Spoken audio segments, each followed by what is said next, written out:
Un 1er mai traditionnellement important sur le volet social, Margot.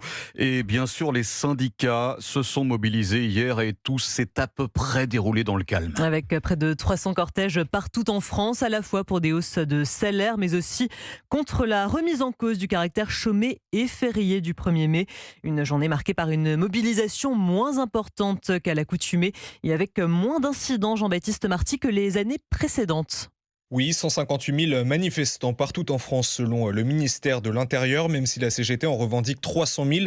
Des cortèges plus clairsemés cette année, notamment à Paris. Seulement 24 000 participants alors que le renseignement en attendait jusqu'à 40 000. Faible mobilisation donc et très peu d'incidents dans les rues de la capitale.